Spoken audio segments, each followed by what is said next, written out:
presentation. Hey guys. Okay, so last spring we did some work with Cornell University and the Human Computation Institute with stall catchers, and we're very lucky to have Mr. Michelucci here to present some of our great achievements that you guys did last year with stall catchers. You did some great work.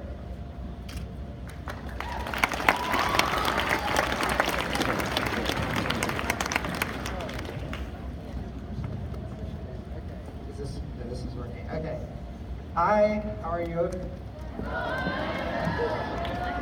So excited to be here. I came all the way from Ithaca, New York, so I could meet you all. And my name's Pietro Michelucci. I'm part of a team that created a game called Stall Catchers. And I'm wondering how many of you have played this game? You can raise your hand. Wait, what? Never heard of it. Awesome. That's awesome. I don't think I've ever been in the same room with so many people who've played Stall Catchers. And I understand that some of the 8th graders who played have now moved on, and you got some new 6th graders who might be trying it out this year. So what is Stall Catcher? So we met with some Cornell University disease researchers who study Alzheimer's disease, you know, the disease that can make you lose your memory when you get old.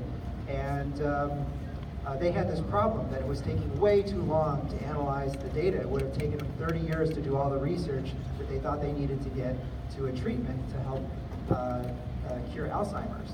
And so we had this idea, what if we made it into a game that everyone could play, and by playing the game, you're actually helping to analyze the data.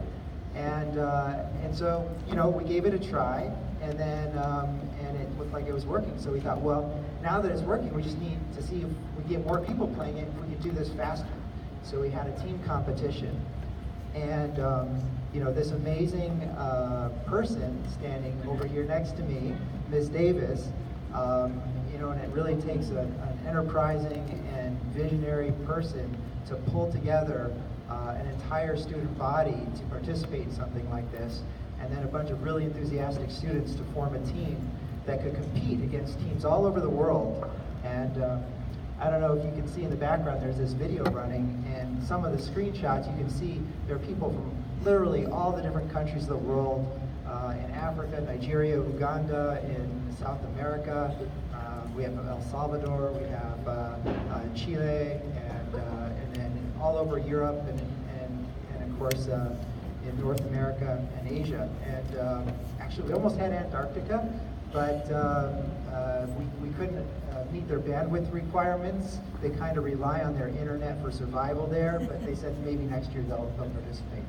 So anyway, it was a very heated competition. We had a team of seniors, you know, grandparents, retired folks who were neck and neck with the Lake Hazel, the middle school STEM team. And you know, up until the very last day, it wasn't clear who was going to win. And then, you know, this stroke of genius, Ms. Davis said, you know, let's do this pizza party, right? How many of you were actually at the pizza party? There are, so, okay. Wow. So this is really exciting that I get to actually see you in person. It's the pizza party people who pushed through and won the competition.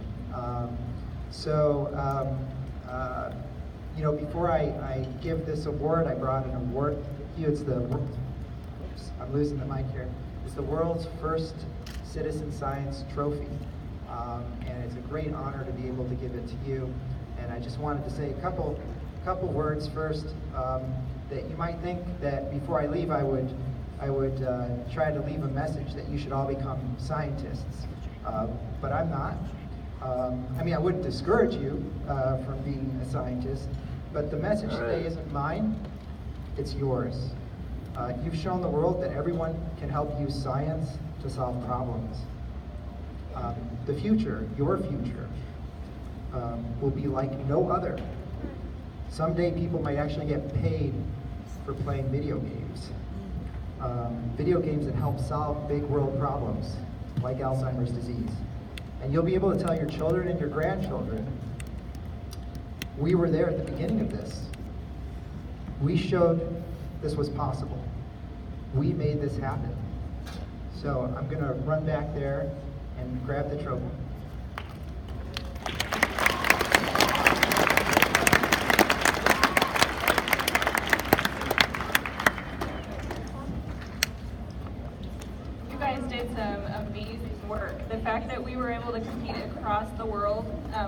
really proud of you, and I'm really proud of you guys for sticking to STEM because that's where life is going to take you some great places, and so I'm really proud of our accomplishments.